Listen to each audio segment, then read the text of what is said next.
It happened again. I broke another one. More decisively this time. I can't quite fix the tip. So I got the Kislyak Feline from one of my awesome viewers, perhaps my longest standing viewer these days, who still actively comments, Killer Deegan. So the Feline, it's a it's like a camp knife. It's a bit different camp knife. It's made of, I did a steel test on it some time ago. It's made of a D2 variant steel, XCR18 Chromo or something like that. Name on the screen, can't remember what it is. No. But yeah, it's like a, I would sort of suggest like a light sort of, not a Falkniven S1 caliber knife, but it's about that size. When you look at it next to like a Falkniven F1, it's definitely that next length class up. It's not a thin knife either. It's got a swedge at the top, which does make it look thin, but it's actually of a reasonable thickness. So yeah, I got this knife some time ago, and the first thing I did was an edge test, and that score has been on my list for a fair while now. It did well. It did, with the work sharp edge, it did about what a D2 type steel should do.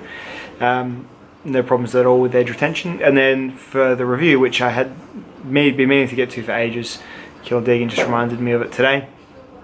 I've put a Tormek edge on it and got it really nice and sharp, and found it was really, really good for performing in like your more standard tasks. Like it could shave wood really well, carve wood really well, all that sort of thing. I did my rope cutting with it a bit more. Really good edge, toothy edge, bit in really, really well. Nice knife, good knife. Performing well was the knife. One of the best things about it is the steel. It's a particularly stainless steel because of the finish as well as I think the composition. D2 is a tool steel. It's not particularly stainless in its standard form, but the way they've done this variant of it is quite stainless. I did salt testing on it, and I just more or less had it sitting around without being cleaned particularly at all, and it's still nice and shiny. It's got a real polish to it that it would take a bit of extra time to do, and it does have its does have its detriments. When you look at, say, the end, like the end tang of the knife compared to, say, the Falkniven F1's tang, you can see it's kind of rounded over and all that. But yeah, then that's the polishing process. But it does really seal up that surface to stop rust from getting, which is great. So yeah, the knife comes, it's actually very Falkniven inspired, you can tell. It comes in a sort of the standard nylon type sheath that the Falknivens come in.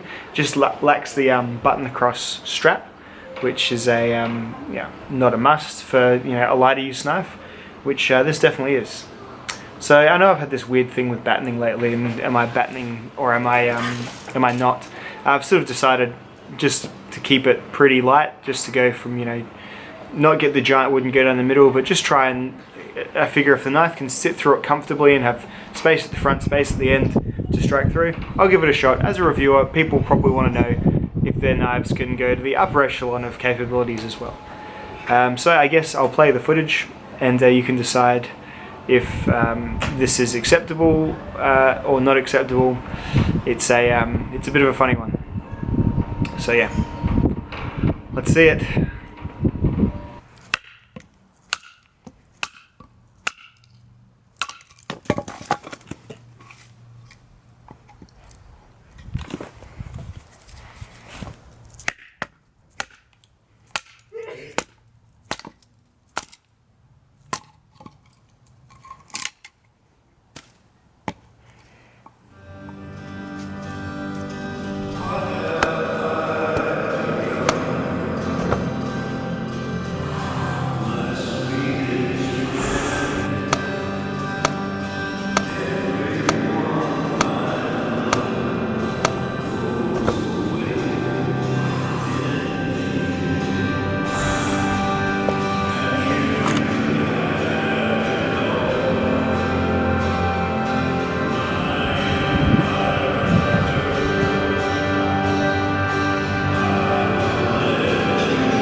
So yeah,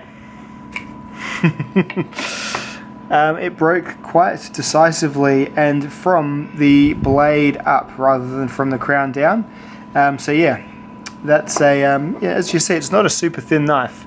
And just to make sure it was like not completely unreasonable, I finished that same battening job with a Mora companion, which is much thinner than this knife, and the Mora did it just fine. So I would say it's probably a combination of this steel not being the right one for any sort of impact task at all. I did have the description of like it's a big old steak knife, and yeah, maybe that's what this is best relegated for, just some light camp food prep work, maybe like a fishing knife or something like that. I mean, the name Feline reminds me of like filet. Maybe it is just like a meat and food knife. I'm not sure. I was not sure whether to batten this knife or not. I actually asked Killer Deegan, hey man, you sent it, should I batten with it? He didn't get back to me, so I was like, screw it. I remember what he said in my last video about battening, that pretty much knives should, so let's just go with it. Yeah. Funny looking at the grain surface, like in this steel, it is a little bit, I'm not sure if it's supposed to look like that. I'm not sure if it should be that color. I don't know much about steel. I'll put a photo of it up close and you can check that out yourselves. But yeah.